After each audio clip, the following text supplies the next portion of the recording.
I love my tane, Ekinrin Adde. I love my tane, Ekinrin Adde. Adde mo bí ìgbà, Ekinrin Adde. I love my tano, Ekinrin Adde. Wọ́n bá ti rí mi, wọ́n wá mi òkun bàbá.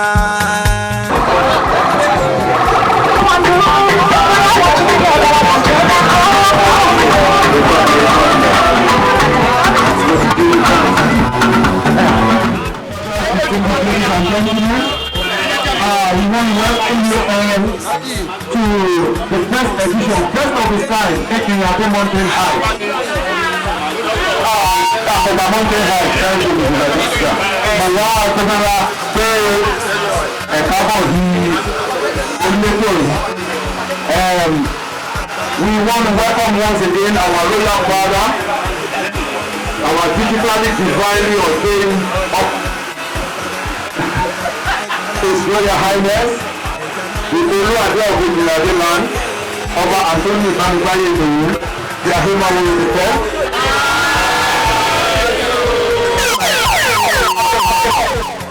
All right, distinguished ladies and gentlemen, I'd like to invite the chairman of this Akogba Mountain High planning committee of the Akogba Mountain High, a person of Dr.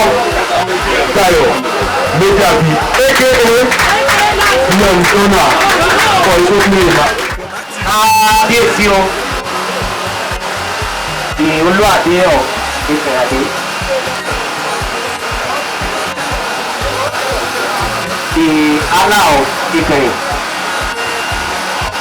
The lady of Adde, Adebuja of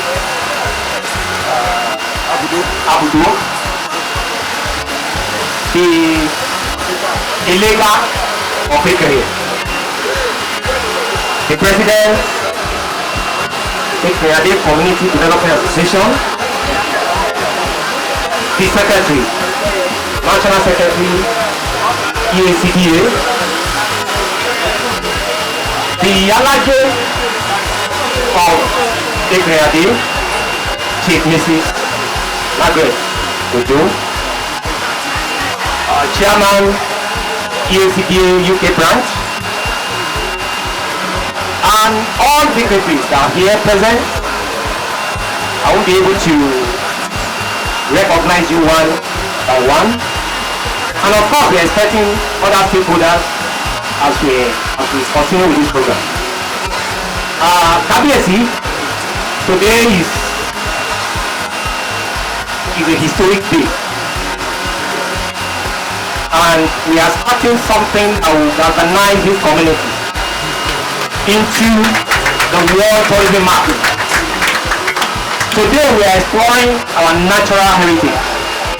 Gẹ́gẹ́ bí committee àti ètò àsìkò ti tó, àbọ̀lẹ́bà Òbùdù mountain hike and others. So this one is to bring us to the tourism market. So Kábíyèsí, I won't waste most of our time. We want to move now, so we just invite you to give us your royal blessing and flag off the event. Thank you, Kábíyèsí. There is unity in Ekinrin Adde. Everybody anywhere about it. Ẹja wípé Ekinrin Adde ti ṣe kíní o, ó ti di ọkàn. And when there is unity, about the ọkàn, mo lóyìnbó wọn ìpín and injury to one, injury to all. Fẹ́mi olùrìn hàn ní pé wọ́n bá bọ́wọ́ fún ọmọ Ekinrin Adde kan tuntun bẹ́ẹ̀ gbogbo akẹ́ àjọmọ́ àbíọ̀bá gbogbo akẹ́ àjọmọ́ mọ́ wọn fi lágbára lọ́ọ̀ wọ́n kàn lọ títí búrẹ́dì àkọ́fì aláìsàn olókè ìròyìn àti lọ́gbọ̀n rẹ̀ á ti pẹ̀lú rẹ̀ àkọ́fì yá. And then finally ìgbàmọ̀kiri ẹni sí ni ẹni primary school ọmọ yìí gbogbo ọ̀sán bá tán náà ó fi bẹ̀rẹ̀ ní ẹ̀. So, you know, maybe the next one is different. Ọ̀rọ̀ náà gbé instrument ọ̀rọ̀ ìlú tó fà níbẹ̀. Lórí ìbò náà ni ìbò iṣẹ́ mọ̀ wọ́n. Ọ̀rọ̀ tí rí nǹkan níbẹ̀. Wọ́n mọ ọ̀rọ̀ tí but now we are inviting all to do that in la. Àyà náà fẹ́ wó rẹ̀ wó. Lágbára lọ, ń lè hẹ́ ìwó rẹ̀ to do that lágbára lọ. Wọ́n mọ̀ pé bí àti lọ́ọ̀ káàkiri bẹ̀rẹ̀. And on the final note, I pray that this program will appeal all of us. Frank Yabo, fún abẹ́rẹ́ lónìí, àmúlé ọmọ àfẹ́kọ̀ọ́ lágbára lọ lójúmọ́ rẹ̀. Àbámẹ́kọ̀ orin kan, mẹ́mú orin kan fún àbámẹ́kọ̀ ilé. Olúwa ìwọ ni olóyè láti gbà ògo ọ̀la. Ẹ̀ka lẹ́ka mi kọ́. Nítorí ìwọ ni ọ̀la ohun gbogbo.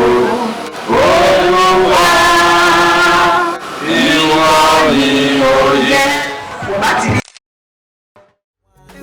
Àtọ̀lẹ̀kẹ̀ ìyá ilé bàbá tira akúnpágbọ̀ lọ́jọ́ ìyá ilé bàbá tira ewọ́ àtọ̀lẹ̀kẹ̀ ìyá ilé bàbá tira akúnpágbọ̀ lọ́jọ́ ìyá ilé bàbá tira Ekinrin Adde ilé wo Ekinrin Adde ilé ọmọ Ekinrin Adde ilé àtòbí gọ́gọ́rọ̀ àdèmọ̀ bí ìgbà Ekinrin Adde ilé wo Ekinrin Adde ilé ọmọ Ekinrin Adde ilé àtòbí gọ́gọ́rọ̀ àdèmọ̀ bí ìgbà.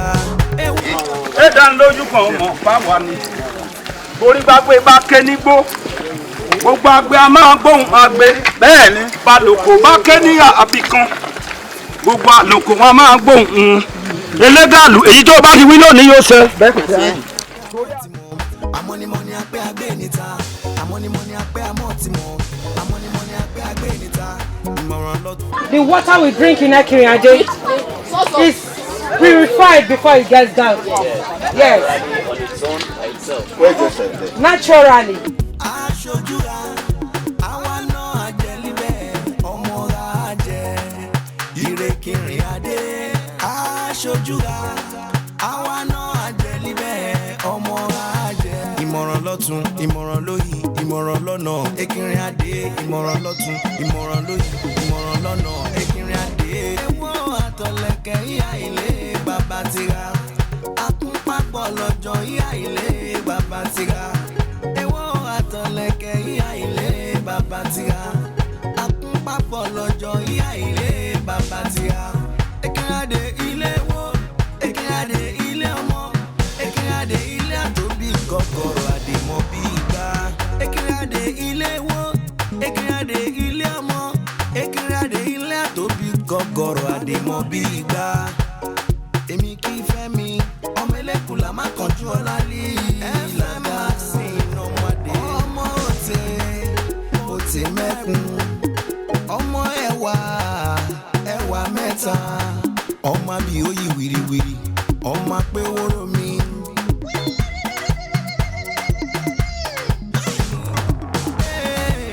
Ewọ́ àtọ̀lẹ̀kẹ̀ ìyá ilé bàbá tira akúnpágbọ̀ lọ́jọ́ ìyá ilé bàbá tira. Ewọ́ àtọ̀lẹ̀kẹ̀ ìyá ilé bàbá tira akúnpágbọ̀ lọ́jọ́. Hallelujah. Second to the last flat surface. Akúnpágbọ̀ lọ́jọ́ ìyá ilé bàbá tira. Bẹ́ẹ̀ bá tèmi jẹ́ ẹlẹ́dàá má mi ò ní jẹ́ mo gbà. Àwọn ni mí ẹni bá tèmi jẹ́ bẹ́ẹ̀ bá tèmi jẹ́ ẹlẹ́dàá má mi ò ní jẹ́ mo gbà. Àsìkò lọ́fùn mi ọgbà ti kéèlè mi ó tún bàbá tì mí ó tọ́ra ẹ̀kú mi ìwọ tọ́ra fọ́ọ̀nù mi sọ̀rọ̀ owó fọ́ọ̀nù mi akẹ́kọ̀ọ́ owó tẹ̀lé mi ìjọba ti fẹ́ mi.